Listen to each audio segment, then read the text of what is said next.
اللهم صل على محمد وآل محمد. بسم الله الرحمن الرحيم. الحمد لله رب العالمين والصلاة والسلام على أفضل المرسلين وإطرته الطيبين الطاهرين ولعنة الله على أعدائهم أجمعين. أما بعد فقد قال الله الحكيم في كتابه الكريم. بسم الله الرحمن الرحيم. رب اشرح لي صدري ويسر لي أمري واحلل عقدة من لساني يفقهوا قولي واجعل لي وزيرا من أهلي هارون أخي اشدد به أزري وأشركه في أمري. سورہ مبارکہ طٰہٰ کی جن آیت کی تلاوت کی گئی، یہ وہ آیات ہیں کہ آج بھی بعض مومنین اپنی روزانہ کی نمازوں میں یا اس کے علاوہ ان آیتوں کے پہلے حصے کو بطور دعا تلاوت کرتے رہتے ہیں، اس لیے کہ خصوصیت کے ساتھ وہ افراد کے جن کی زبان میں کسی قسم کی لکنت یا جنہیں اپنے معاملات کو نمٹانے میں دشواری پیش آ رہی ہو، اس کے بارے میں یہ قرآن کی دعا ہے. حضرت موسیٰ عین اس وقت جب انہیں حکم اعلان رسالت مل رہا ہے، شیعہ عقیدے کے مطابق نبی اور امام ولادت کے وقت ہی سے نبوت یا امامت کے عہدے پہ فائز ہوتا. بس اب یہ پروردگار عالم کی مصلحت ہے کہ اس کی زندگی کے کس مرحلے پہ اسے یہ اجازت دی جائے کہ اعلان رسالت کرو. تو حضرت موسیٰ کے بارے میں ہر ایک کو معلوم ہے کہ جب جناب شعیب کی بیٹی سے شادی کر کے اپنی بیوی کے ساتھ سفر میں تھے، رات کو جنگل میں آگ نظر آئی تو اس آگ کو دیکھ کر وہاں گئے. پروردگار عالم نے اعلان نبوت کا حکم دے دیا اور یہ فریضہ سونپا کہ فرعون کے دربار میں جاؤ اور اس تک خدا کا یہ پیغام پہنچاؤ. جیسے ہی پروردگار کی جانب سے یہ ذمہ داری عطا کی گئی، حضرت موسیٰ کی زبان پہ بے اختیار یہ دعا آئی، جس دعا کے دو نمایاں حصے ہیں. پہلا حصہ اپنی ذات کے بارے میں کہ رب اشرح لی صدری، اے میرے پروردگار میرے سینے کو کشادہ کر دے، ویسر لی امری، اور میرے کام کو آسان کر دے، واحلل عقدۃ من لسانی کہ یفقہوا قولی، اور میری زبان کی گرہ کو کھول دے تاکہ لوگ میری بات سمجھ سکیں. یہ دعا کا پہلا حصہ ہے. اور اس کے بعد دعا کا دوسرا حصہ شروع ہو رہا ہے کہ وَاجْعَلْ لِي وَزِيرًا مِّنْ أَهْلِي، اور میرے لیے ایک وزیر قرار دے جو میرے خاندان والوں میں سے ہو. اور پھر اس کو معین بھی کر دیا ہارون اخی، وہ میرا بھائی ہارون ہونا چاہیے، کہ اشدد بہی ازری، جس کے ذریعے میری کمر کو مضبوط بنا، وَأَشْرِكْهُ فِي أَمْرِي، اور اسے اس ذمہ داری میں میرا شریک قرار دے. تو پہلی دعا اپنے بارے میں تھی اور دوسری دعا اپنے لیے ایک وزیر، اپنے لیے ایک معاون اور اپنے لیے ایک مددگار کے بارے میں تھی. اب اس سے پہلے کہ ان آیات کا ربط آج کی رات سے دیا جائے، ضمنی طور پہ یہ واضح کر دیا جائے کہ تشیع پر ایک بڑا اعتراض یہ کیا جاتا ہے کہ شیعت معذاللہ رسول کو ایک ایسی شخصیت بنا کے پیش کرتی ہے کہ جو اپنے رشتہ داروں کو فائدہ پہنچانے آئے تھے. پلٹ کے ہم سے یہی کہا جاتا کہ آپ یہ کہتے ہیں کہ رسول نے اپنے داماد یا چچا زاد بھائی کو اپنا جانشین بنایا، یہ تو اقربا پروری ہو گئی. یہ تو گویا آج کل کے زمانے میں جو کرپٹ قسم کے افسر ہوتے ہیں ان کا طریقہ کار ہو گیا کہ ہر جگہ اپنے گھر والوں اور رشتہ داروں کو فٹ کیا جا رہا. اچھا اب بات ایسی یہ ماحول میں یہ سنتے آدمی سے اثر قبول کر لیتا، اور چاہے وہ خود اس پہ عمل نہ کر پائے، لیکن ذہن میں ایک آئیڈیل صورتحال یہ آتی کہ آدمی کو کسی جگہ بھی اپنے جاننے والوں کو، رشتہ داروں کو آگے نہیں بڑھانا چاہیے، کیونکہ یہ خلاف ہے عدل کے اور شریعت کے۔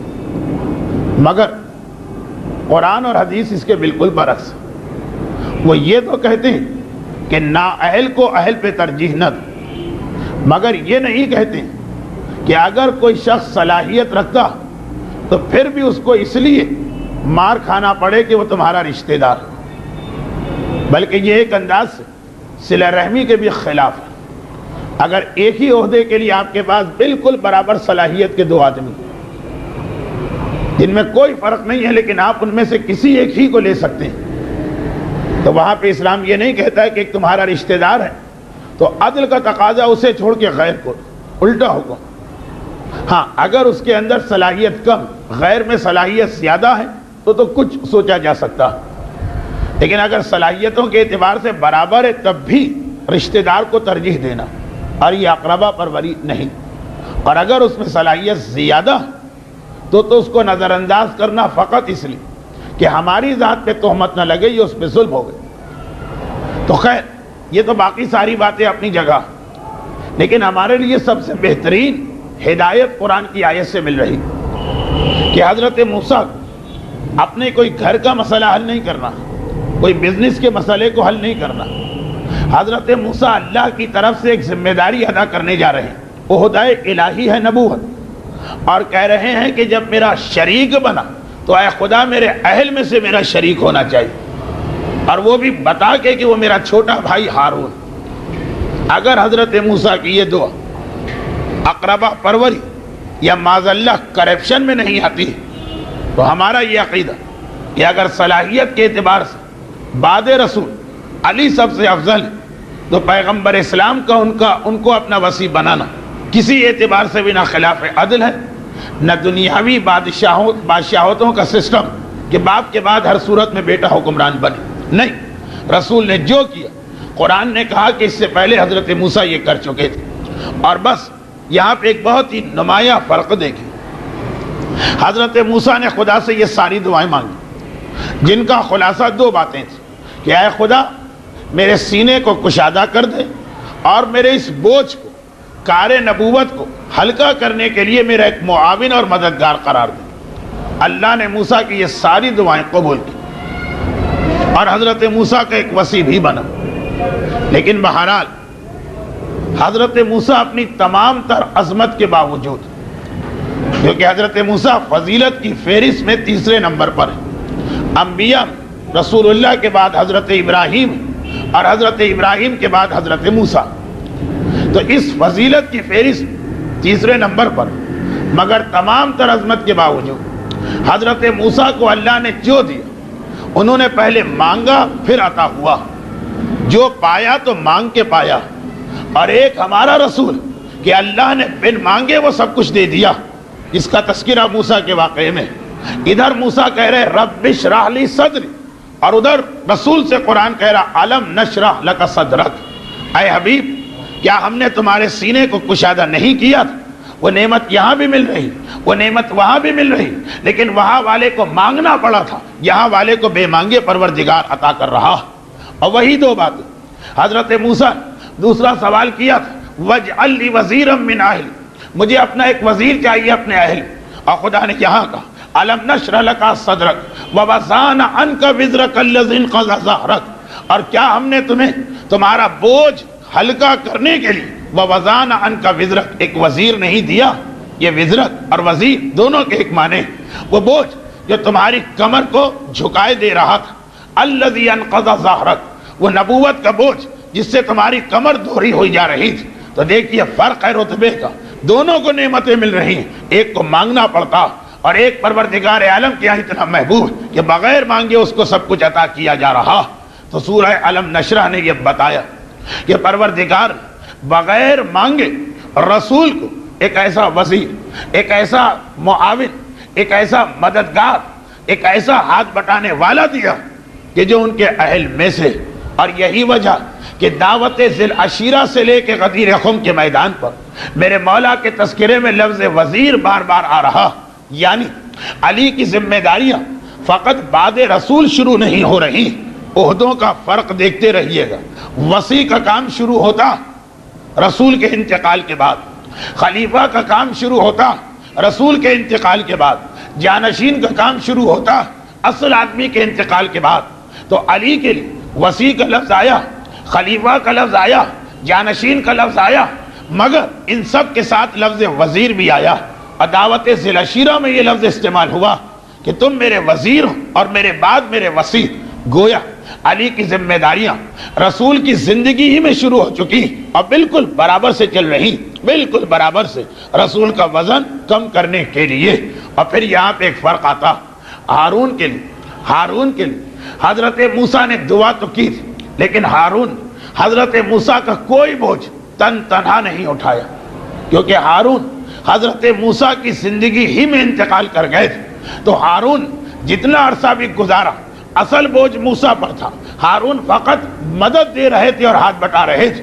لیکن کیا کہنا اس علی مرتضیٰ کا جس نے رسول کی زندگی میں برابر سے رسول کی مدد کی اور رسول کے انتقال کے بعد رسالت و نبوت کی اس تمام ذمہ داری کو تنہا اپنے کندھوں پہ لیا اور 41 ہجری تک اس کو ادا کیا۔ تو فرق جو موسیٰ اور رسول میں، وہی فرق ہارون اور علی میں ہے۔ یعنی جس طرح رسول موسیٰ سے 1000 گنا افضل، علی بھی ہارون سے 1000 گنا افضل۔ پھر ایک روایت آ جاتی اس میں یہی پہلو مجھے بتانا، یہ فرق ہے رتبے کا کہ الا ترضى انت منی بمنزلت ہارون من موسیٰ۔ اے علی، کیا تم اس بات پر راضی نہیں کہ تمہارا وہی مقام ہے میرے پاس جو ہارون کا مقام تھا موسیٰ کے پاس؟ اصل جنگ تبوک کے موقع پہ اس حدیث کا شان نزول بتایا گیا، الا انہ لا نبی بعدی، مگر میرے بعد کوئی نبی نہیں ہوگا۔ لیکن صحیح معنوں میں یہ حدیث سب سے پہلے 15 رمضان کی صبح کو ہمارے سامنے آئی، غزوہ تبوک۔ اس پہ میں نے سارے گزشتہ 8-9 تقاریر کی تھی۔ وہاں تو یہ اعلان ہوا، اور وہاں تو اتنے بڑے مجمع میں یہ اعلان ہوا کہ بہت سے لوگ یہ سمجھنے لگے کہ یہ اعلان صرف جنگ تبوک کے دن ہوا۔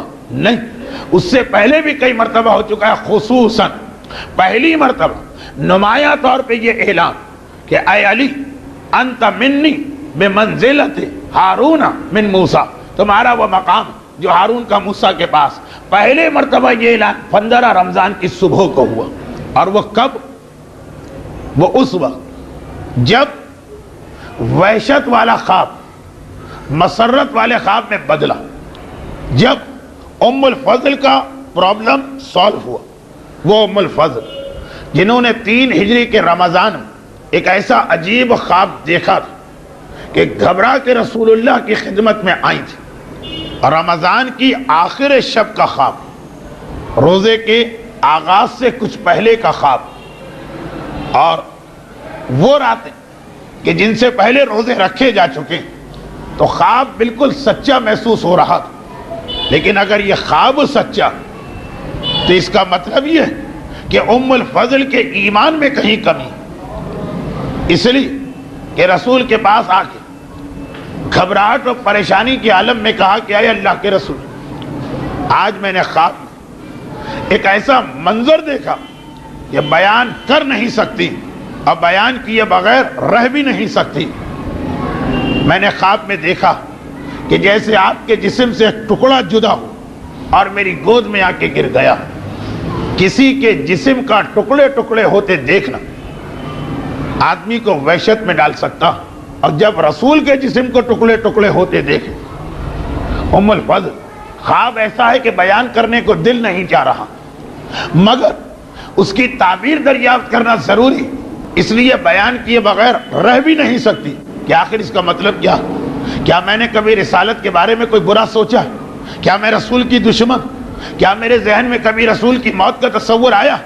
کیونکہ بظاہر جسم ٹکڑے ہونے کا تو یہی مطلب سمجھ میں آ رہا، مگر جتنی پریشانی ام الفضل کے انداز، آواز، لہجے اور چہرے سے ظاہر ہو رہی، اتنا ہی اطمینان پیغمبر اسلام کے چہرے پہ نظر آیا۔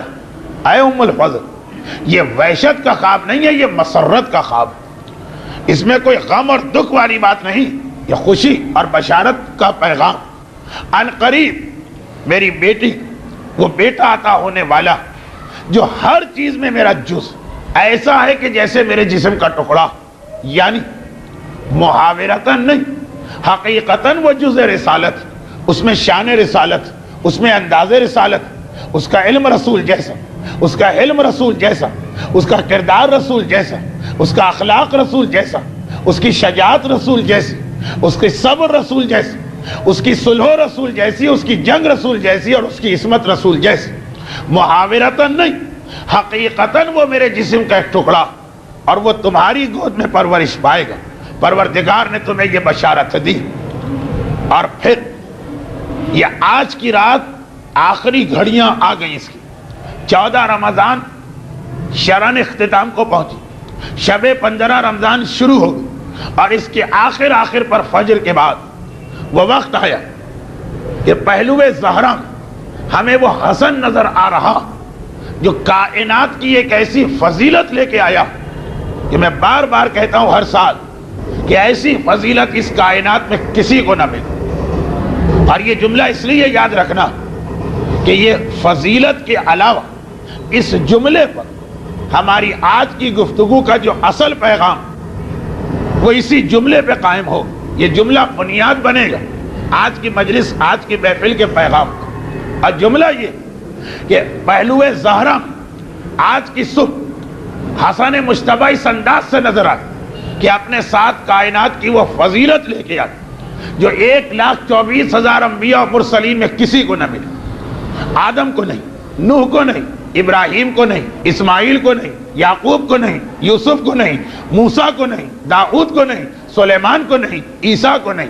حتیٰ یہ کہ ہمارے رسول کے حالات میں، حتیٰ یہ کہ مولا کے حالات میں بھی، حتیٰ یہ کہ خود سیدہ کے حالات میں بھی اس انداز کی فضیلت.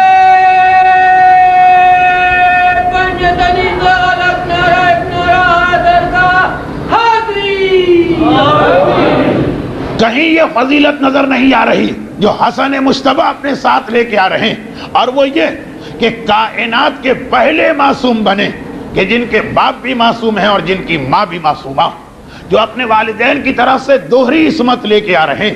کہیں آپ کو یہ فضیلت نہیں ملے گی کہ باپ بھی معصوم اور ماں بھی معصومہ.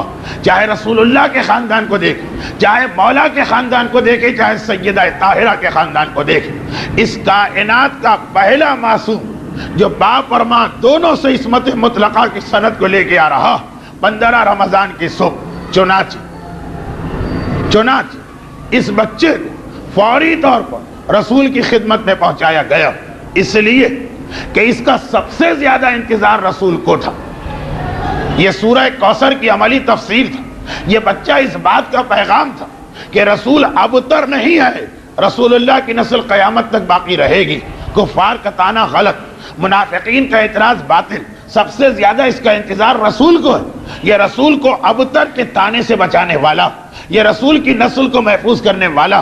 لیکن جیسے ہی رسول کے پاس اس کو لے جایا گیا، رسول کے چہرے پر جہاں ایک طرف کائنات کی اہم ترین خوشی کے آثار نمودار ہوئے، وہیں رسول کے چہرے پر ذرا سا اظہار ناراضگی بھی آ گئی جب یہ دیکھا کہ ام الفضل اس بچے کو لا رہی، مگر ایک رنگین کپڑے میں لپیٹ کے، زرد رنگ کا کپڑا.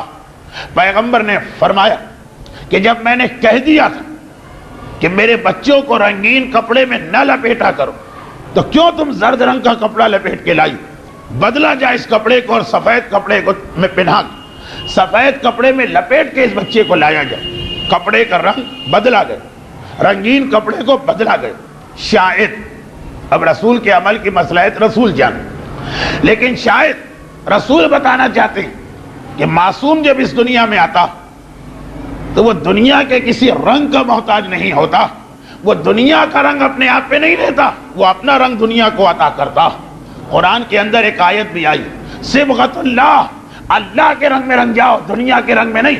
معصوم کا طریقہ یہی کہ وہ جہاں آتا اس پورے ماحول اور معاشرے کو اپنے رنگ میں رکھتا ہے. اور معصوم کے ماننے والے کی ذمہ داری بھی یہی کہ کبھی دنیا کے رنگ میں اپنے آپ کو نہ رنگنا، بلکہ یہ دیکھنا کہ تم دنیا کو کس طرح سے عصمت و طہارت کے رنگ میں رنگ سکتے ہو. یہ پہلا پیغام 15 کی صبح کو ملا. نعرہ حیدری. یہ یاد رکھیے, یہ لفظ رنگ ہم بھی کہتے ہیں کہ فلاں صاحب امریکہ گئے وہاں کے رنگ برنگ, فلاں صاحب برطانیہ گئے وہاں کے رنگ میں رنگ. یہ رنگ کی بھی ایک اہمیت ہے اسلام میں. میں نے کہا نا کہ قرآن میں پوری آیت آئی کہ سب سے بہتر رنگ اللہ کا رنگ, اور معصومین کی زندگی میں یہ کئی مرتبہ ہم کو ملتا.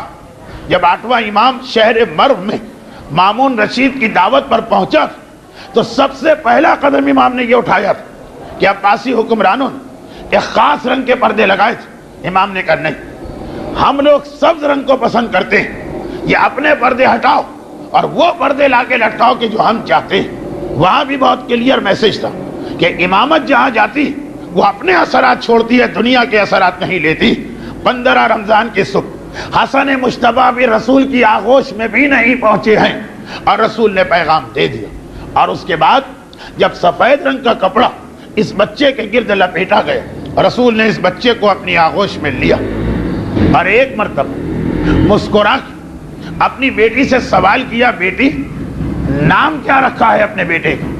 یہ خاندان اہل بیت, یہ خاندان اہل بیت سب سے پہلی خوشی ہے یہ فاطمہ زہرا کا ولد اکبر, سب سے بڑا بیٹا, اس سے پہلے کوئی اور اولاد نہیں ہوئی, اس کا نام کیا رکھا؟ سید بابا علی کے ہوتے ہوئے بھلا میں کیسے اس بچے کا نام رکھوں؟ یہ روایت بعد میں 4 مرتبہ یا کم از کم 3 مرتبہ اور دہرائی گئی. حسین کا موقع, زینب کا موقع, بعض علماء کے نزدیک ام کلثوم کا موقع, مگر پہلی مرتبہ آ جائی جہاں سے میری گفتگو شروع ہوئی تھی, ہارون اور موسیٰ, بات اسی پس منظر میں چل رہی. رسول نے علی کو دیکھا, اے علی پھر تم یہ بتاؤ تم نے اپنے بچے کا کیا نام سوچا؟ علی کا جواب کہ آپ کے ہوتے ہوئے بھلا میں اس بچے کا نام کیسے رکھ سکتا ہوں, آپ بتائیے کہ اس بچے کا کیا نام رکھا جائے. تو رسول کا جواب کہ اللہ کے ہوتے ہوئے بھلا میں اس بچے کا نام کیسے رکھ سکتا ہوں. اور جیسے ہی یہ کہا جبرائیل آسمان سے نازل ہوئے اور کہا کہ اے حبیب, خدا کا پیغام کہ جب علی کو تم سے وہی منزلت جو ہارون کو موسیٰ سے تھی, تو جو ہارون کے بڑے بیٹے کا نام تھا وہ علی کے بڑے بیٹے کا نام رکھا جائے گا, اور وہ نام ہے شبر. رسول اللہ کا معروضہ اللہ کی بارگاہ, خداوند میری زبان عربی, علی کی زبان عربی, میری بیٹی کی زبان عربی, اور نام ہے عبرانی زبان کا. تو کہا حبیب شبر عربی میں آ کے حسن ہوتا, اپنے اس بچے کا نام حسن رکھو. حکم خدا سے ہارون اور موسیٰ کی منزلت والی حدیث حسن کی ولادت کے دن پہلی مرتبہ سامنے آئی اور یہ نام عطا ہوا. اور اس نام کے عطا ہونے نے ایک اور پیغام دے دیا کہ اے دنیا والوں, اے عام انسانوں, اے عام مسلمانوں, تم اہل بیت کی فضیلت کو کیا سمجھو گے؟ ان کے تو نام بھی آسمانوں سے نازل کیے جاتے ہیں, یہ نام میں بھی تمہارے محتاج نہیں.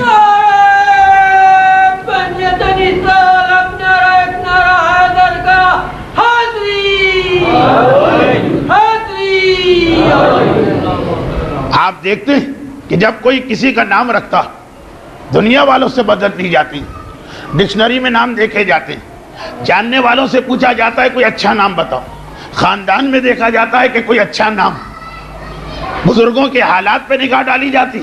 اہل بیت کو سمجھو, یہ نام رکھنے کے لیے بھی تمہارے محتاج نہیں ہے, یعنی برائے نام بھی یہ دنیا کے محتاج نہیں ہیں. برائے نام یہ اردو کا ایک محاورہ بھی, ان کا سب کچھ اللہ کی بارگاہ سے عطا ہوتا. اب یہاں پر ایک دقیق بحث, موقع کی مناسبت سے ایک چھوٹی سی بات, لیکن ذرا شاید کچھ لوگوں کے لیے مشکل ہو, اس کے بعد پھر ہم اپنے موضوع پہ آتے ہیں.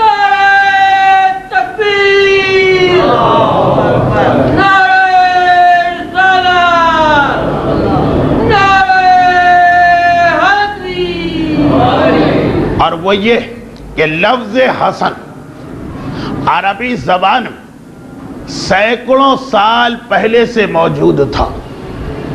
عربی روایات صحیحہ کی روشنی حضرت آدم کی زبان تھی, اور اگر اس روایت کو عرب کے ادیب اور شاعر نہ مانے، تب بھی وہ مانتے ہیں کہ رسول اللہ سے صدیوں پہلے یہ زبان بن چکی تھی، سینکڑوں سال سے عربی زبان، لفظ حسن عربی زبان میں پہلے سے موجود ہے، لفظ حسن پہلے سے موجود ہے، لیکن یہ حسن کبھی کسی کے نام کے طور پہ نہیں رکھا گیا، موجود ہے لیکن بحیثیت ایڈجیکٹو یا صفت استعمال ہوتا، پراپر ناؤن یا کسی کے نام کے طور پہ نہیں۔ مثلا کہتے ہیں فلاں آدمی اچھا، حسن، فلاں باغ خوبصورت، حسن، فلاں شے عمدہ، حسن، صفت کے لیے آتا، لیکن عرب کی تاریخ میں لفظ موجود، اس سے پہلے کسی بچے کے لیے یہ لفظ استعمال نہیں ہوا، کیونکہ پروردگار عالم، اور یہ دونوں کی خصوصیت حسن اور حسین، یہ دونوں لفظ جو کہ مخصوص کر دیے تھے رسول کے نواسے علی اور زہرا کے بیٹے کے لیے، اس لیے عربوں کے پاس یہ لفظ بھی تھا، وہ اپنے بچوں کے نام رکھنے میں بعض اوقات پریشان بھی ہوتے تھے، جسے آج کل لوگ ڈھونڈتے ہیں نا کوئی اچھا نام بتائے، ان کے پاس لفظ بھی، انہیں لفظ کی ضرورت بھی ہے، سارے لفظوں پہ ان کی توجہ ہو رہی، لفظ حسن ان کے سامنے ہے، کسی کے ذہن میں نہیں جا رہا کہ یہ نام بن سکتا، اب بعد میں سب نے اس نام کو بنایا، بعد میں یہ نام سب نے استعمال کیا۔ تو دیکھیے اس میں ایک اور پیغام آ گیا ضمنی طور پر، اگر میں اپنی بات سمجھا سکا، وَاحْلُلْ عُقْدَةً مِّن لِّسَانِي کہ يَفْقَهُوا قَوْلِي، اور وہ یہ کہ ایک پیغام یہ ملا کہ پروردگار عالم اگر کسی چیز کو چھپانا چاہے اپنی کسی مصلحت سے کہ نام حسن فاطمہ کے بیٹے سے پہلے کسی کے لیے نہ بنے، تو سامنے کی چیز دیکھنے والوں کی نگاہوں میں نہیں آتی، سامنے کی چیز سامنے ہے اور وہ لوگ اس سامنے کی چیز کو استعمال بھی کر رہے ہیں، مگر نام بن سکتا ہے یہ ان کے ذہن میں نہیں آ رہا۔ اگر خدا کسی چیز کو چھپانا چاہے اور اگر کبھی کسی چیز کو ظاہر کرنا چاہے تو حالت یہ کہ عام آدمی اسے نہیں دیکھ پا رہے، صاحب ایمان اسے دیکھ لیتا۔ یعنی اس طرح سے میں کہہ دوں کہ نام حسن نے فلسفہ غیبت کو بھی سمجھا دیا کہ چیز تمہارے سامنے ہے، اگر خدا چھپانا چاہے تو سامنے ہونے کے باوجود، اس سے بات کرنے کے باوجود، اس سے ہاتھ ملانے کے باوجود، اس کی مدد دینے کے باوجود تمہیں یہی پتہ نہیں چلتا ہے کہ یہی وہ غائب ہے۔ اس طرح سے نام حسن اور پروردگار نے یہ پیغام پہلی اور آخری معصوم شخصیت کے ذریعے بھی دیا، یعنی خدا چھپانے پر آئے تو سامنے کی چیز بھی نظر نہیں آتی، رسول شب ہجرت کافروں کی آنکھوں کے سامنے سے گزرے جا رہے ہیں اور وہ نہیں دیکھ پا رہے، اور اگر ظاہر کرنے کو آئے تو ساری دنیا سے چھپا ہوا امام غائب کبھی شیخ مفید کے سامنے آ جائے، کبھی علامہ ہلی کے سامنے آ جائے، کبھی آغا خوئی کے سامنے آ جائے، کبھی امام خمینی کے سامنے آ جائے۔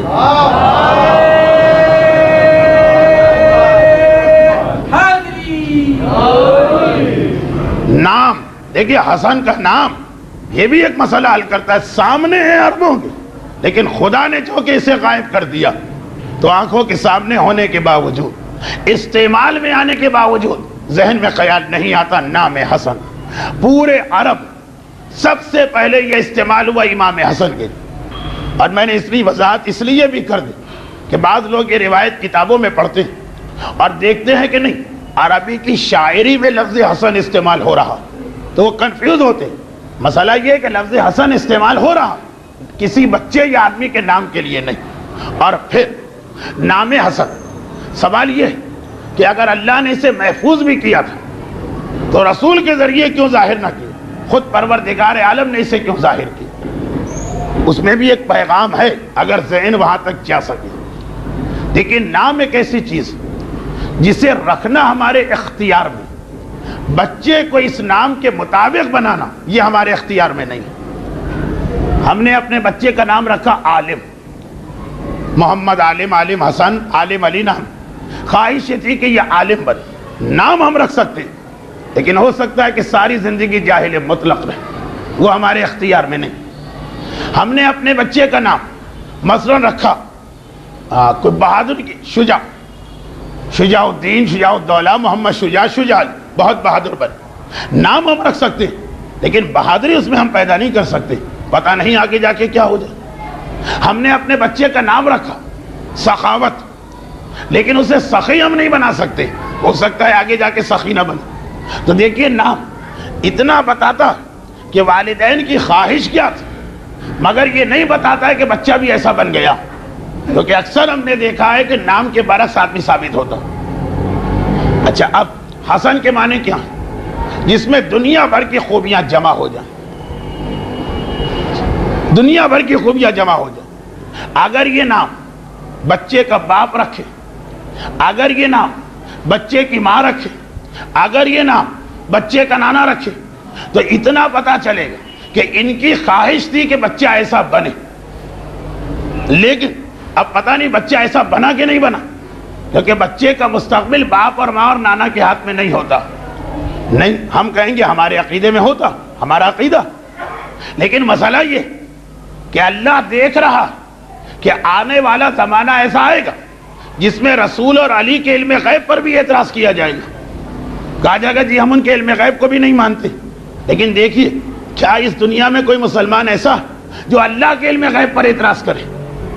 رسول کے علم غیب پر اعتراض کر دیا گیا کہ جی رسول کو کچھ نہیں پتا کہ کل کیا ہونے والا، علی کے علم غیب پر اعتراض کر دیا گیا، لیکن اب تک کوئی مسلمان آپ کو ایسا نہیں ملے جو یہ کہے کہ اللہ کو بھی نہیں پتا کیا ہونے والا۔ تو دیکھیے ہمارے عقیدے سے رسول اور علی بھی یہ کہہ سکتے ہیں کہ ہم بچے کا نام اس لیے رکھ رہے ہیں تاکہ دنیا کی تمام خوبیاں اس میں جمع ہو جائیں، لیکن جو لوگ رسول اور علی کے علم غیب ہی کو نہیں مانیں گے وہ کہیں گے نام بزرگوں نے رکھا، مگر جو بزرگ نام رکھتے ہیں بچہ ویسا بنے کہ نہ بنے یہ بزرگوں کے اختیار میں نہیں۔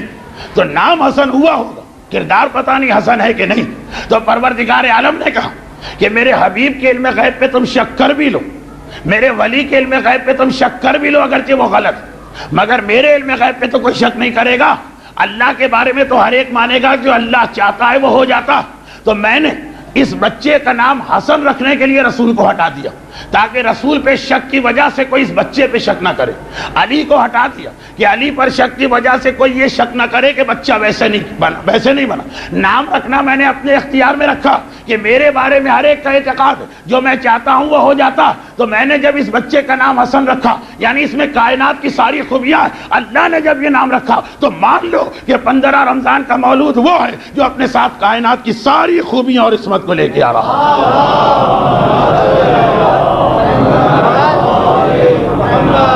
کیونکہ اللہ جب نام رکھ رہا اس کا مطلب اللہ کی خواہش یہ ہے کہ ایسا، اور اللہ کی خواہش پہ آج تک تو کسی نے شک نہیں کیا۔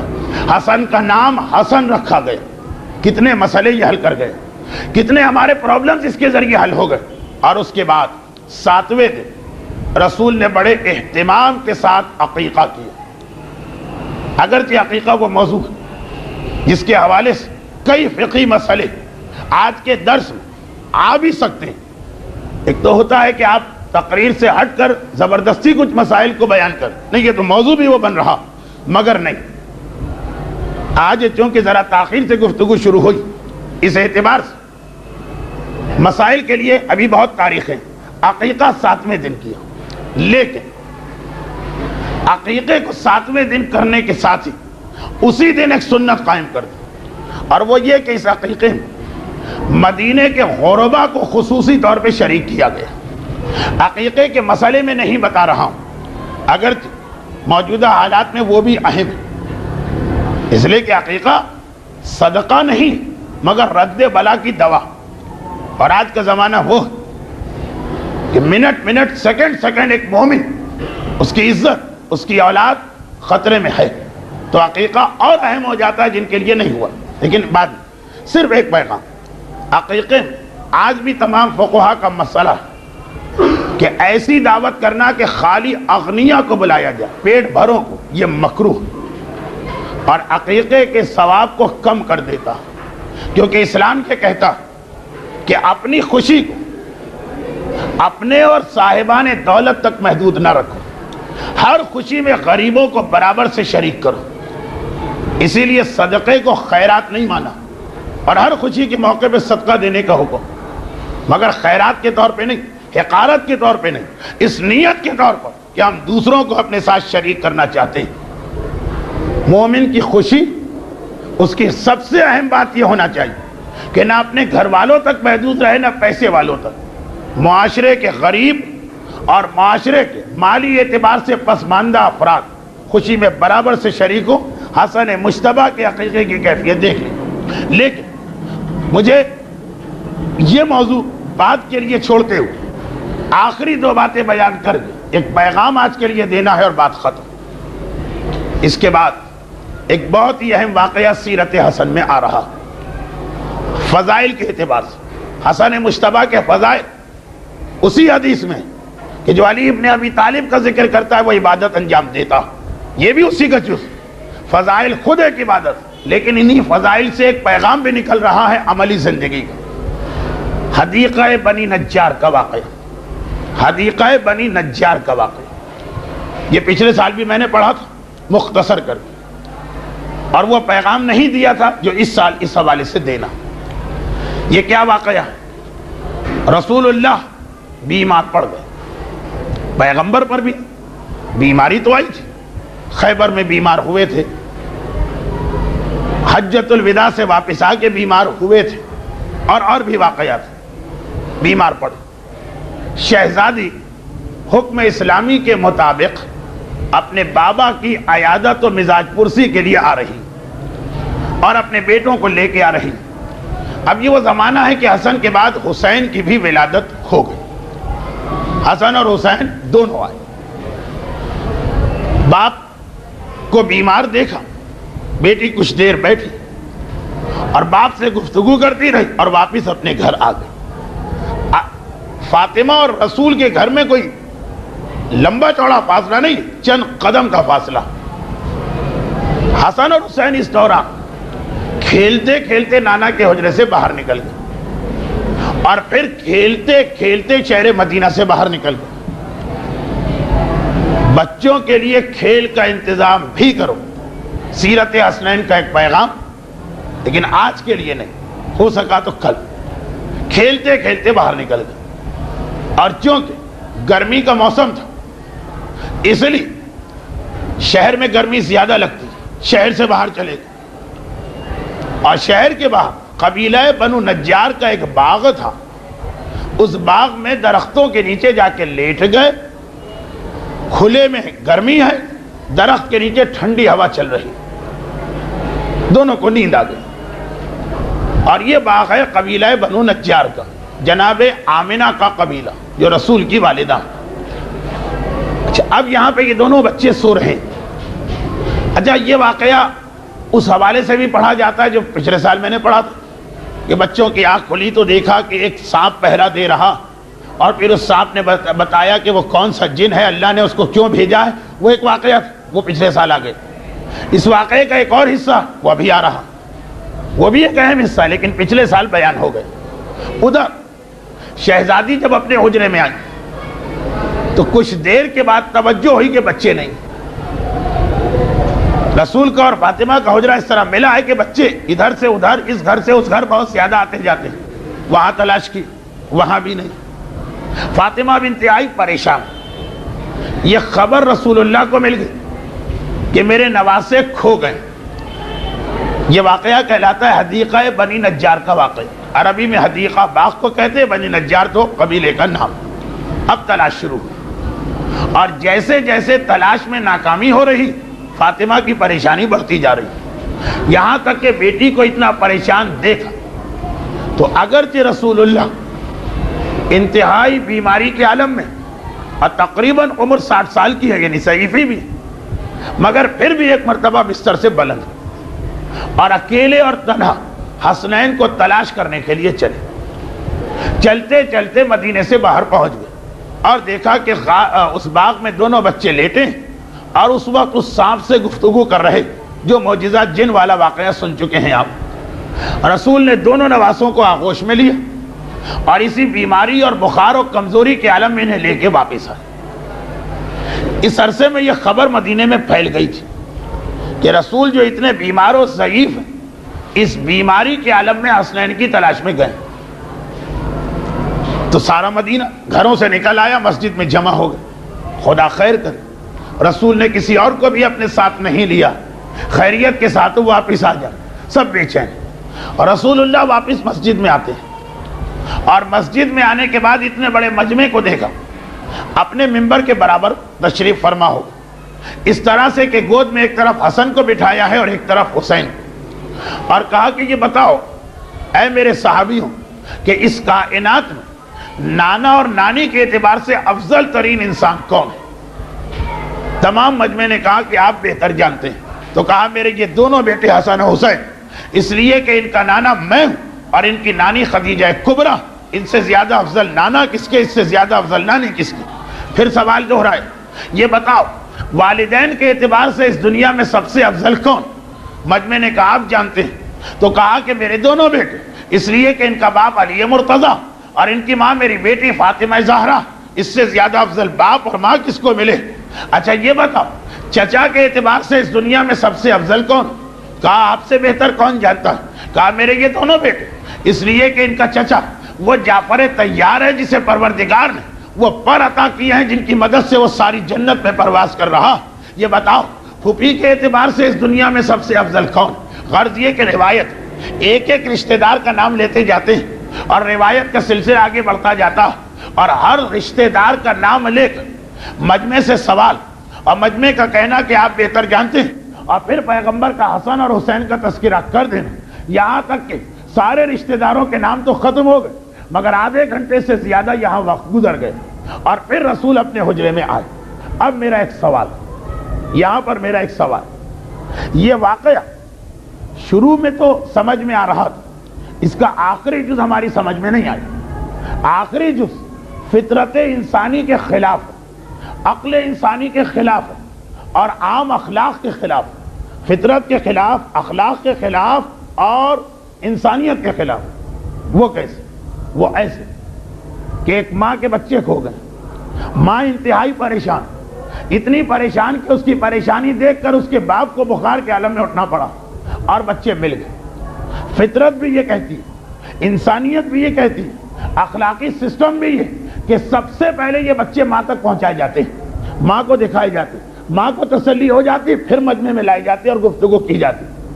تاریخوں میں جہاں جہاں یہ واقعہ لکھا، متفق علیہ جملہ کہ رسول نہ ان بچوں کو زہرا کے پاس بھجوایا، نہ کوئی اطلاع بھجوائی زہرا کو کہ تمہارے بچے مل گئے. بچے کھوئے، پریشان زہرا ہوئی تھی. فاطمہ کی پریشانی نے بخار کے عالم میں رسول کو مدینے کے باہر بھجوائے، لیکن جب بچے ملے تو جو پریشان تھا اسے اطلاع بھی نہیں دی گئی. اصولاً تو پہلے بچے وہاں پہنچا جاتے کہ دیکھ لو، نہ اطلاع دی گئی نہ بچے بھجوائے گئے. مجمع میں آ کے رسول بیٹھ گئے اور کیا تذکرہ شروع ہو گیا؟ حسن و حسین کی فضیلتوں کا، حسن اور حسین کی عظمتوں کا، حسن اور حسین کی رفعتوں کا، حسن اور حسین کے فضائل کا مجمع میں تذکرہ. دیکھیے یہ ویسے پورا واقعہ عقل، اخلاق اور فطرت کے خلاف لگ رہا، لیکن بہت ہی آسان ہے اس کا جواب، اور وہ یہ کہ ہمارے اعتقاد کے مطابق زہرا کو بھی پتا ہے کہ میرے بیٹے کہاں، اور رسول کو بھی پتا ہے کہ میرے بیٹے کہاں. یہ سارا واقعہ امت کے لیے تھا، زہرا کے لیے نہیں تھا. یعنی زہرا کی پریشانی اس لیے تھی تاکہ رسول بخار کے عالم میں بستر سے اٹھے، اور رسول اس لیے بخار کے عالم میں بستر سے اٹھے کہ سارا مدینہ یہ خبر سن کے جمع ہو جائے. اصل مقصد شروع سے یہ تھا کہ حسنین کے فضائل بیان کیے جائیں. اب کوئی کہہ سکتا کہ بھائی یہ تو بات سمجھ میں نہیں آئی، فضائل بیان کرنے کا یہ کوئی طریقہ ہوتا؟ رسول یہ بھی تو کر سکتے تھے کہ ایک اعلان کر دیتے کہ آ جاؤ مدینے والے، آج میں کوئی گفتگو کرنا چاہتا ہوں، اور حسن اور حسین کو بٹھا کے یہی سارے سوال کر دیتے. یہ اتنا گھما کے رسول فضائل حسین کو کیوں بیان کیا؟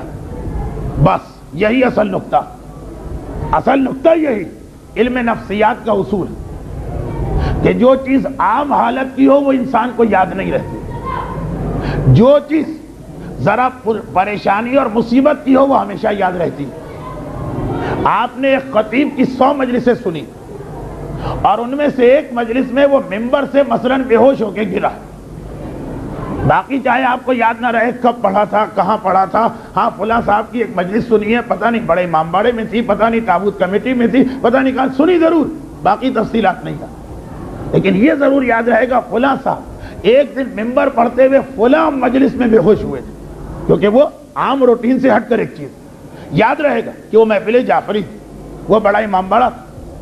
ورنہ باقی آپ کو اتنا یاد ہوتا ہے کہ فلاں عالم نے یہ بات کہی، یہ تو یقین کب کہی، کہاں کہی، کس طرح کہی وہ یاد نہیں رہتا، کبھی بات بھی یاد نہیں رہتی، لیکن جس دن بے ہوش ہو کر گرے وہ یاد رہے گا.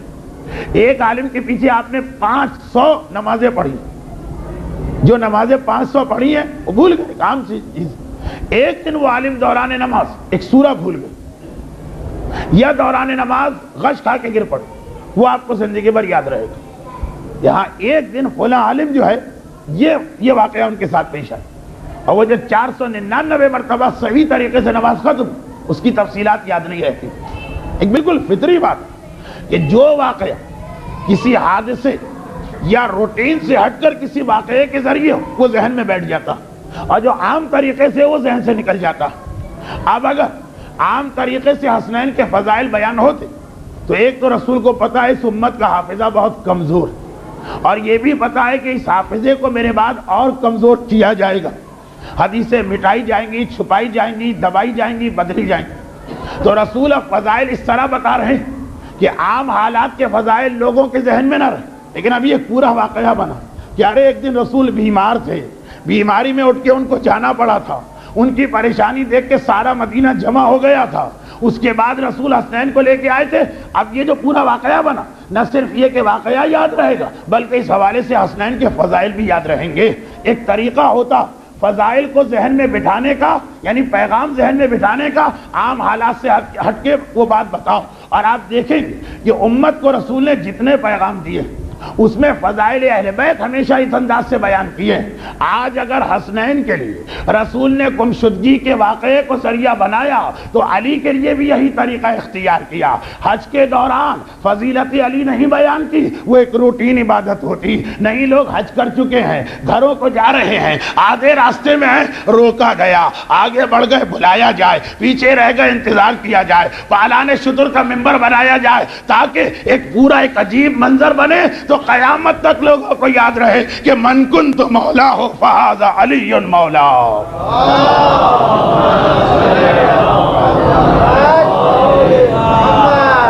حکمتیں اور مصلحتیں دیکھتے چلے، اور نفسیات کے نقطے کہ عام حالات کا اعلان لوگ بھول جاتے، غدیر خم کا اعلان کوئی نہیں بھولتا۔ بھلانے کی کوشش کی گئی، مگر مولا نے 30 سال بعد اپنی خلافت ظاہریہ میں ایک مجمع میں چیلنج کیا کہ کیا رسول نے میرے بارے میں یہ ارشاد نہیں فرمایا؟ لوگوں نے کہا ہم کو یاد نہیں۔ علی نے کہا جو بھول گیا تو ٹھیک، اور جسے یاد ہے اور کہہ رہا ہے میں بھول گیا، وہ اللہ کے عذاب سے نہیں بچے گا۔ اس مجمع میں جتنے لوگ تھے ان کو جذام کا مرض اور برس کا مرض لگا، اس لیے کہ بھولے نہیں تھے اور بھول بھی نہیں سکتے تھے۔ ایسے ماحول میں غدیر کا واقعہ بنا تو حسنین کے فضائل ہوں کہ علی کے فضائل، اللہ کا رسول اس نقطے کو ذہن میں رکھ رہا کہ میرے بعد کیا ہونے والا، روایتیں مٹائی جائیں گی، فضیلتیں چھپائی جائیں گی، واقعات کو بدلا جائے گا، علی اور حسنین کے نام و نشان پہ پردے ڈالے جائیں گے۔ تو یہ ساری فضیلتیں اس طرح بیان کرو کہ اگر کوئی بھولنے والا آدمی بھی ہے وہ نہ بھول پائے۔ اور اسی لیے آپ دیکھیں فضیلتیں کس طرح رہی، بعض واقعات پہ حیرت ہوتی ہے لیکن یہ نقطہ ذہن میں رہے تو سمجھ میں آ جاتا۔ خطبہ روک کر رسول کا دوڑ کے جانا اور حسنین کو اٹھا لینا۔ عام حالت میں رسول حسنین کو اٹھاتے کوئی توجہ نہ دیتا، اس لیے کہ نانا تو نواسوں کو اٹھاتے ہیں، باپ تو بیٹے کو گرنے سے بچاتے ہیں، لیکن خطبے میں جب پورے مجمع کی توجہ رسول کی جانب، اب ایک ایک چیز سامنے رہے گی کہ کیا ہو رہا۔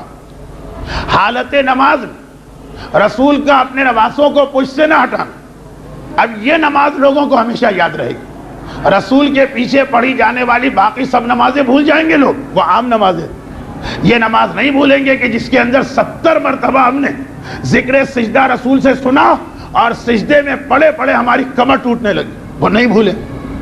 حسین کی ساری فضیلتیں بھول سکتے ہیں، حسن کی ساری فضیلت یہ نہیں بھولیں گے کہ مجمع عام میں عیدگاہ میں رسول اپنے بچوں کے لیے ناقہ بنے تھے۔ دیکھیں گھر میں بڑے بچوں کو بہلانے کے لیے کبھی ناقہ بن سکتا، لیکن وہی بات کہ وہ ایک عام سی چیز، تعجب ہوگا کہ فلاں شخص، اور فلاں بھی کون، جتنی عظیم شخصیت، جتنی عظیم شخصیت ہے اتنا ہی اس کا پروٹوکول اور احترام زیادہ ہوتا۔ رسول جیسی شخصیت مجمع عام میں حسن اور حسین کے لیے ناقہ بن جائے، شاید ہم میں سے کوئی آدمی جو رسول کی پاؤں کے خاک کے برابر بھی نہیں، مجمع میں اس کو یہ پسند نہ آئے کہ اپنے بچوں کے لیے میں ناقہ بنوں۔ اور مجمع بھی کون سا؟ ایسا مجمع کہ آدمی باقی دنوں میں رسول کی مجلس سے غائب ہو سکتا، اس دن غائب نہیں ہو سکتا، کیونکہ وہ عید کی نماز تھی۔ جو آدمی آپ کو سال میں کبھی نہ مصلی پہ ملے نہ مسجد، عید میں مل جاتا، تو سارا مدینہ اس دن بہترین موقع ہے حسنین کی فضیلت بیان کرنے کا۔ چنانچہ مجمع عام حسنین کا سوال ہم اور آپ جانتے ہیں، حسنین بچپنے میں ہے، بچے نہیں۔ بچپنے میں ہونا اور ہے، بچہ ہونا اور، ورنہ تجرید البخاری اہل سنت کی یہ حدیث نہ آتی۔ ہمارے ہاں تو حدیثوں پہ حدیثیں۔ ام الفضل گھبرا کے رسول کے پاس ہیں۔ ابھی آپ نے سنا نا کہ حسن مجتبیٰ کا بچپنا ام الفضل کے پاس گزر رہا۔ گھبرا کے اللہ کے رسول غضب ہو گیا، غضب۔ رسول نے پوچھا کیا ہو گیا؟ کہا ایسا لگ رہا ہے کہ شہزادہ حسن دنیا سے رخصت ہو گئے۔ جب رسول کو معلوم ہے کہ کیا کیا ہونے والا، حسن کی شہادت کا وقت ابھی نہیں، مسکرا کے کہا اے ام الفضل تم نے یہ کیسے اندازہ لگا لیا؟ کہا کہ کئی گھنٹے ہو گئے گہوارے میں ایک ہی حالت میں پڑے، پلک بھی نہیں جھپک رہی ہے، نگاہیں آسمان پر۔ اس طرح ایک مردے کا جسم ہوتا ہے، کوئی حرکت نہ، ایک عام آدمی کا جسم بھی حرکت کر جاتا ہے گھنٹوں میں، بچے تو منٹ منٹ حرکت کرتے ہیں۔ رسول اسی انداز سے مسکرا رہے۔ ام الفضل گھبراؤ نہیں، میرا بیٹا حسن مجتبیٰ اس وقت 7ویں آسمان پر موجود لوح محفوظ کا مطالعہ کر رہا۔ بچپنا 1 سال کی عمر بھی نہیں، لوح محفوظ جو فرشتوں کے بس کی بات بھی نہیں ہے، جو وہیں رہتے ہیں۔ تو حسن بچے بچپنے میں ہیں، بچے نہیں۔ پھر ان کا مجمع عام میں نانا سے کہنا کہ ہمیں سواری چاہیے، ایسی خواہش بچہ کر سکتا مگر سمجھدار نہیں کر سکتا۔ اور رسول کا اتنے بڑے مجمع کے سامنے جھک جانا، بعض اوقات گھر والوں کے سامنے ہم کو شرم آ جائے، اور اتنے بڑے مجمع کے سامنے، وہی بات نفسیاتی نقطہ۔ اس طریقے سے فضائل حسن پہنچاؤ امت تک کہ یہ بھولنا بھی چاہیں تو نہیں بھول پائے۔ اب یہ کون بھولے گا کہ مجمع عام میں سڑک پر رسول خدا ناقہ بنے تھے، سڑک پر، اور ناقہ بننے کے بعد ایک مہار حسن کو دی، ایک مہار حسین۔ حضرت عمر قریب سے گزرے، کہا بچوں نعم المرکب، تمہیں کتنی اچھی سواری ملی۔ رسول کا پلٹ کے کہنا سڑک ہے، مجمع عام ہے اور عید کا اجتماع، جہاں ہر شخص آیا ہوا، اے عمر و نعم الراکب، یہ کیوں نہیں دیکھتے کہ سوار کتنے بہترین ملے ہیں؟ اچھا ایک قابل غور نکتہ یہ کہ رسول بچوں نے کہا کہ ہمیں سواری چاہیے، اور تمام روایتوں میں کہ رسول ناقے کی شبیہ بنے، گھوڑے کی شبیہ بھی بن سکتی، ناقے کی، یہ نہیں کہا کہ رسول کسی جانور کی شبیہ بنے، نہیں، ناقے کی شبیہ، اونٹ کی۔ کیوں؟ وہی نفسیاتی نقطہ۔ عرب ہر چیز کو بھول جائے گا، اونٹ کو کبھی نہیں بھولے گا، کیونکہ ایک عرب کی ساری زندگی اونٹ پر ہوتی، اسی کا دودھ اس کی غذا، اسی کے بال لباس بھی بنتا ہے، خیمہ بھی بناتا ہے، اسی پر بیٹھ کر حرکت کرتا رہتا ہے صحراؤں۔ اونٹ اس کی سواری بھی ہے، اونٹ اس کا لباس بھی ہے، اونٹ اس کا مکان بھی ہے، اونٹ اس کی روٹی بھی ہے۔ یہی وجہ ہے کہ غدیر خم میں بھی جب ممبر بنانے کی ضرورت پیش آئی تو پالان شتر کا ممبر بنایا گیا کہ اونٹ کبھی نہیں بھولیں گے عرب والے۔ اور اس مجمع کے سامنے جب سواری بننے کی ضرورت پیش آئی تو یہ نہیں تھا کہ گھوڑے کی شبیہ بنے، اونٹ کی شبیہ بنے تھے۔ شاید لوگوں کو پہلے سے پتا تھا کہ آج یہ بات ہونے والی۔ آج مجھے سڑک پہ گھوڑے بہت نظر آ رہے تھے، اونٹ ایک بھی نظر نہیں آئے۔ آج 13 دن تو اونٹ ہی اونٹ تھے، پتہ نہیں کیا بات، آج سارے اونٹ غائب تھے، خالی گھوڑے ہی گھوڑے تھے۔ تو خیر اب یہ اونٹ کے حوالے سے ایک بات کہنا چاہ رہا ہوں کہ دیکھیے نفسیاتی نقطہ ہمیشہ یاد رہے گا، اس آدمی اپنے پوتے تک کو بتا کے جائے گا کہ تمہیں بتاؤں ایک مزے کی بات، ایک دن رسول اللہ سڑک پر مجمع کے سامنے شبیہ بنے ہیں اونٹ کی۔ اچھا اس کے بعد یہ تو ایک پیغام ہو گیا، ایک اور پیغام یہاں مل گئے، وہ بھی بہت اہم، چھوٹے چھوٹے واقعات ہیں لیکن کبھی انہی واقعات پہ غور کریں تو بہت سارے پہلو سامنے آتے ہیں۔ اور وہ یہ کہ جب بچوں نے کہا نانا ہر سواری کی مہار ہوتی، ہماری سواری کی مہار کہاں؟ اپنی زلفوں میں سے ایک حسن مجتبیٰ کو دی اور ایک حسین کو دی۔ اچھا اب آئیے، بہت آپ نے سرسری طور پہ سن لیا، پڑھ لیا اور کتابوں میں دیکھ لیا، ذرا اس میں بھی ایک پیغام پہ غور کریں۔ یہ ایک فطری اصول جو سورہ انبیاء میں توحید کے حوالے سے بتایا گیا۔ توحید لو کان فیہما آلہۃ الا اللہ لفسدتا. توحید کی ایک دلیل قرآن دے رہا ہے، اسی دل کو لگنے والی دلیل کہ دیکھو اگر زمین اور آسمان میں ایک سے زیادہ خدا ہوتے تو کیا فساد برپا نہ ہوتا، پورا سسٹم و نظام بگڑ کے نہ رہ جاتا. جہاں ایک کام کرنے والے دو ہمیشہ خرابی ہو جائے. دیکھیں بہت ہی زیادہ اپیلنگ اور آدمی کے مشاہدے کی دلیل. ایک کام دو آدمیوں کے حوالے کر دی جبکہ دونوں برابر سے اختیار رکھیں. اگر دو خدا ہوں اور دونوں کو برابر سے اختیار، نہ سورج نکل پائے گا نہ چاند، نہ بارش ہو پائے گی نہ زمین سے سبزہ اگے گا، نہ کوئی انسان زندہ ہو پائے گا نہ کوئی مر پائے گا. ایک خدا فلاں کو زندہ کرنا چاہتا ہے، دوسرا اسی کو مارنا چاہتا ہے. بالکل فطری بات ہے اور یہ آدمی ہر جگہ دیکھ سکتا ہے. ایک گاڑی کا اسٹیئرنگ دو کے ہاتھ میں پکڑا دیجیے، ایکسیڈنٹ ہو کے رہے. ایک اونٹ کی دو مہار بنا دیجیے اور دو الگ الگ آدمیوں کے ہاتھ میں ناقے کی مہار تھما دیجیے، نہ اونٹ ادھر جا پائے گا نہ ادھر جا پائے گا. چنانچہ ہمارے یہاں یعنی جو لوگ ہندوستان سے آئے ہیں ہجرت کر، یہ بات بہت مشہور کہ اگر کہیں پہ کوئی جھگڑا وگڑا نہیں ہوتا اور آپ کا بڑا دل چاہتا ہے کہ اتنے شریف لوگ یہاں کیوں جھگڑا کرا دو، کوئی کمیٹی، کوئی ٹرسٹ، کوئی مینیجنگ کمیٹی، کوئی جماعت بنا دیجیے. پھر جو سر پھٹول شروع ہوگی آپس کے اندر تو آپ کی خواہش پوری ہو جائے. جب بھی ایک کام دو آدمیوں کے ہاتھ میں دیا جائے، حتیٰ یہ کہ گھروں میں اگر شوہر اور بیوی کو برابر سے اختیار دیا جائے، روزانہ جھگڑا ہوگا. دیکھیے گھر کب چلتے ہیں، یا پرانا سسٹم ہو جو پہلے تھا یا جو اب نیا بنا دیا لوگوں نے. پہلے یہ تھا کہ شوہر حکم دیتا تھا، وہ بات بیوی مانتی تھی. اب ہے کہ بیوی حکم دیتی ہے، وہ بات شوہر مانتا. بہرحال گھر اس سے بھی چل جاتا، اس سے بھی چل جاتا. لیکن اگر دونوں برابر سے آ جائیں کبھی نہیں چل پائے گا. اور تو اور اگر ایک ملک میں آپ صدر مملکت اور وزیر اعظم کو برابر کے اختیار دیں، ملک نہیں چلے گا. شاید ہم نے کچھ دیکھ بھی لیا وہ منظر، فطری بات ہے. اب ہم رسول اللہ سے سوال کریں، رسول اللہ سے سوال کریں کہ اے اللہ کے رسول، آپ نے اپنی زلفیں ایک حسن کے ہاتھ میں دی اور ایک حسین کے ہاتھ میں. حسن اگر آگے بیٹھے تھے اور حسین پیچھے تو دونوں زلفیں حسن کو دے دیتے، یا اگر الٹا ہوتا تو دونوں زلفیں حسین کو دے دیتے. آپ نے ایک زلف اس کو دی اور ایک زلف اس کو دی. یہ تو جھگڑے والی بات ہو گئی. اگر حسن آپ کو ادھر لے جانا چاہیں اور حسین آپ کو ادھر لے جانا چاہیں تو آپ پہ کیا گزرے گا، آپ کدھر جائیں گے؟ رسول کہیں گے اسی لیے تو میں نے دونوں بچوں کے ہاتھ میں زلفیں دے دی تاکہ تمہیں یہ پتا چل جائے کہ دنیا میں ہر وہ جگہ جہاں دو ہوتے ہیں وہاں جھگڑا ہوتا، سوائے چہاردہ معصومین میں وہاں دو ہوتے ہیں کبھی بھی جھگڑا نہیں ہو سکتا. اس لیے کہ یہاں اولنا بھی محمد ہے، اوسطنا بھی محمد ہے، آخرنا بھی محمد ہے، کلنا بھی محمد ہے. یعنی دوسرے الفاظ میں پیغام کیا ہے؟ پیغام یہ ہے جو حسن کرتے ہیں وہی حسین کریں گے، جو حسین کرتے ہیں وہی حسن کریں گے. اگر 41 ہجری میں حسین ہوتے صلح نامے پہ وہ دستخط کرتے حسن کی طرح، 61 ہجری میں حسن مجتبیٰ ہوتے کربلا میں وہ جہاد کرتے حسین کی طرح. سب میں اختلاف ہو سکتا ہے، حسن و حسین میں کبھی اختلاف نہیں ہو سکتا.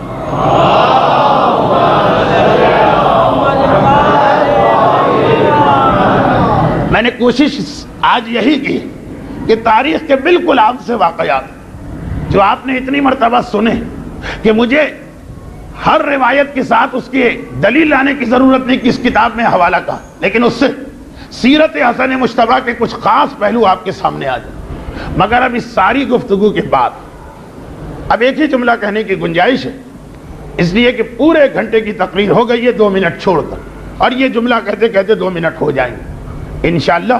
کل سے پھر وہی سلسلہ مسائل اور تقریر کو ملا کر، لیکن ایک جملہ، اور یہ ایک جملہ شاید بنیاد بنے ہماری شبوں کی مجالس کے لیے. یہ ایک جملہ وہ یہ کہ یہ حسن مجتبیٰ کے سارے فضائل آپ نے سنے، اور جو آپ علماء سے سنتے ہیں وہ اپنی جگہ، اور جو پچھلے سالوں میں نے دوسرے انداز سے پڑھے تھے وہ اپنی جگہ. مگر یہ سارے فضائل جہاں ایک جانب ہمیں بتاتے ہیں کہ اس کائنات کی کتنی افضل ترین ہستی ہے وہ بچہ کہ جس کی ولادت آج ہوئی ہے اور جس کا نام حسن مجتبیٰ، وہاں دوسری جانب ہمارے ذہن کو بھی جھنجھوڑ کے ایک پیغام ملتا کہ حسن مجتبیٰ کی ولادت کے بعد سے لے کر رسول اللہ کی وفات اور زہرا کی شہادت تک اس گھر کو دیکھ لیجئے، تربیت اور تعلیم کا ایک نظام اس گھر میں قائم کیا جا رہا، جو ہمارا عقیدہ بھی ہے۔ امامت نہ علم حاصل کرنے کے لیے دنیا میں آتی ہے، نہ تربیت کی محتاج ہوتی، وہ سارے فضائل لے کے آئے، وہ تمام خوبیوں کا مجموعہ ہے۔ اب اسے اس دنیا میں کیا گین کرنا؟ مگر روایتیں دیکھیں، فاطمہ سے لے کے رسول تک اس گھر میں حسن کی ولادت کے بعد تعلیم اور تربیت اولاد کا ایک نظام قائم کیا گیا۔ اس کی جانب اشارے میں ہر سال 14 اور 15 رمضان کی مجلسوں میں دیتا ہوں، یہ مسلسل تیسرا سال ہے اس منبر پہ، ہر سال اشارے آتے ہیں، وہی اسی پہ آج کی گفتگو ختم کروا۔ اب آئیے ایک مرتبہ سرسری طور پہ تقریر کو دہرا دیں۔ وہ حسن مجتبیٰ جو اس کائنات کی پہلی شخصیت کہ جو باپ اور ماں دونوں کی جانب سے عصمت کو لے کے آیا، وہ حسن مجتبیٰ جو اپنے بچپنے میں لوح محفوظ کا مطالعہ کرتا، وہ حسن مجتبیٰ جس کے فضائل کبھی خطبے کو روک کر، کبھی نماز کو طول دیکھ کر، کبھی عیدگاہ کے سامنے ناقہ بن کر، کبھی گمشدگی کے واقعے کے ذریعے بیان کیے جاتے ہیں۔ وہ حسن مجتبیٰ جسے رسول اللہ اپنا ٹکڑا اور ہر صفت میں اپنا ٹکڑا قرار دیتے ہیں، وہ حسن مجتبیٰ کے لیے بھی ایک تربیت کا نظام قائم کیا جاتا، جسے تربیت کی ضرورت نہیں، جس کے اوپر دنیا کا رنگ نہیں چڑھ سکتا، جو دنیا کو اپنے رنگ میں جا کے رنگے گا۔ اس حسن مجتبیٰ کے معصوم ہونے کے بعد بھی، اس حسن مجتبیٰ کے کامل ترین ہونے کے بعد بھی اس کی تربیت و تعلیم کا انتظام کیوں ہے؟ تاکہ ہمارے ذہنوں میں ایک سوال پیدا ہو کہ جس کے لیے تعلیم ضروری نہیں، اس کے لیے تعلیم کا انتظام، جو کسی تربیت کا حتیٰ یہ کہ رسول کی تربیت کا محتاج نہیں، اس کے لیے تربیت کا انتظام، جو عصمت کا مجسمہ ہے اس کے لیے تربیت کا انتظام۔ ہمارے بچے نہ فضل رکھتے ہیں، نہ عصمت رکھتے ہیں، نہ پیدائش کے وقت وہ کردار کی بنیادیں رکھتے ہیں، نہ ہی وہ دنیا کو فی الحال جب بچے اپنے رنگ میں رنگ سکتے ہیں، نہ وہ شیطان سے بچ سکتے ہیں۔ وہ جو ہر لمحے شیطان کے پھندے میں پھنس سکتے ہیں، وہ جو ہر لمحے اس دنیا میں ٹھوکر کھا کے گر سکتے ہیں، کیا ان کے لیے کوئی تعلیم کا انتظام نہ ہو؟ تعلیم دین۔ کیا ان کے لیے کوئی تربیت کا انتظام نہ ہو؟ تربیت اخلاقی۔ کیا انہیں بالکل شتر بے مہار کی طرح چھوڑ دیا جائے کہ یہ مومن کا بچہ ہے، مومن بن جائے گا؟ جب امام معصوم کے لیے ایک نظام قائم کیا جا رہا، اور معصوم بھی اتنی فضیلتوں والا، معصوم بھی اتنے فضائل والا کہ اس کے لیے بھی وہ کیوں؟ اسی لیے وہ اس معصوم کے لیے نہیں، وہ ہمارے لیے پیغام کہ تم اپنے بچوں کو دیکھتے رہو، تم اپنے بچوں کے بارے میں سوچتے رہو۔ جو رسول اپنے نواسے حسن کی اتنی فضیلتیں بیان کر رہا، وہی اپنے ہر خطبے میں حسن کو بلا کے بٹھاتا۔ وہ فاطمہ جو اپنے بیٹے حسن کی اتنی فضیلتیں بیان کر رہی، وہی اپنے بیٹے حسن کو مدرسے میں بھیجتی ہیں اور روزانہ پوچھتی ہیں کیا سیکھ کے آئے۔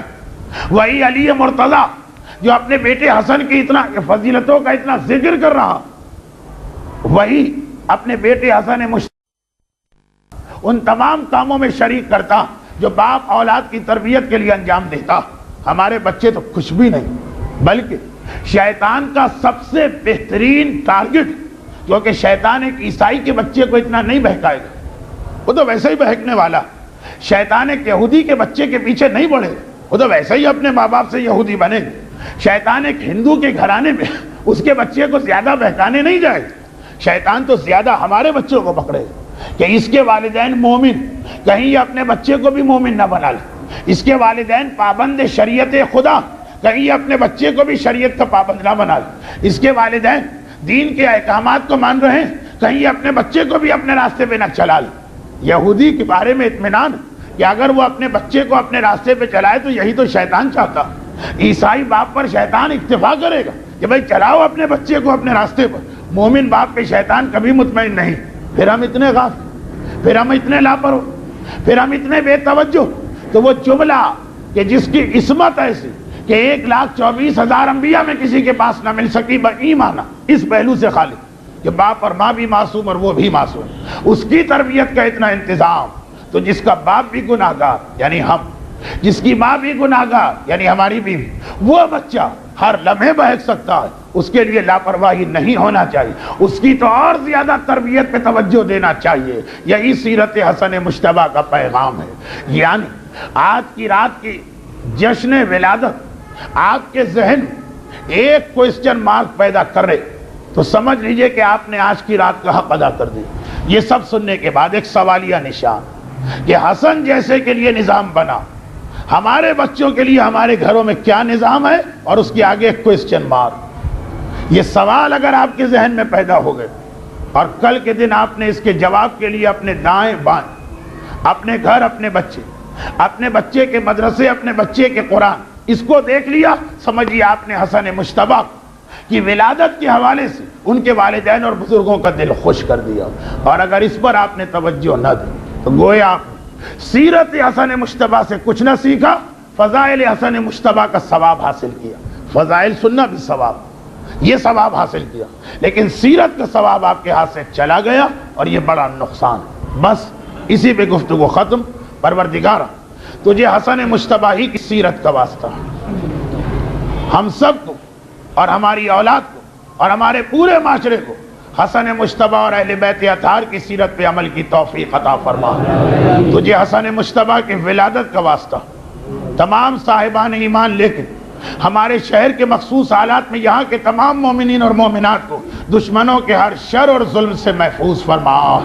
پروردگارہ بادشاہوں کا طریقہ کار ہوتا کہ خوشی کے موقع پہ قیدیوں کو آزاد کرتے ہیں، تو نے اپنی ایسی حجت کو اس دنیا میں بھیجا کہ زمین و آسمان خوشی کے عالم میں، کوثر اور جنت مسرت کے عالم میں، قرآن اور کعبہ اس وقت وجد کے عالم میں تجھے اس عظیم خوشی کا واسطہ۔ ہم میں جو گناہوں کی قید میں مبتلا ہے ان کے گناہوں کی قید کو دور فرما، ہم میں جو مصیبتوں کی قید میں مبتلا ہے ان کی مصیبتوں کو دور فرما، ہم میں جو رزق کی کمی کی قید میں مبتلا ہے ان کے رزق میں برکت عطا فرما، جو اپنی اولاد کے کسی مسئلے کی قید میں مبتلا ہے ان کی اولاد کی ساری پریشانیوں کو دور فرما، جو صحت کے مسئلے میں مبتلا ہے ان کو صحت کاملہ اور شفا عاجلہ عطا فرما، اور اس خوشی کو ہمارے مرحومین تک پہنچاتے ہوئے اعلیٰ علیین میں انہیں جوار حسن مجتبیٰ سے ملحق فرما۔ اور پروردگارہ یہ خوشی اتنی بڑی ہو کر بھی نامکمل، کیونکہ ہمارا والی اور حسن کا بیٹا ہم سے دور پردہ غیبت میں پنہا ہے۔ پروردگارہ اس عظیم خوشی کو مکمل کرنے کے لیے اپنی آخری حجت وارث حسن مجتبیٰ امام عصر و زمان کے ظہور میں تعجیل فرما۔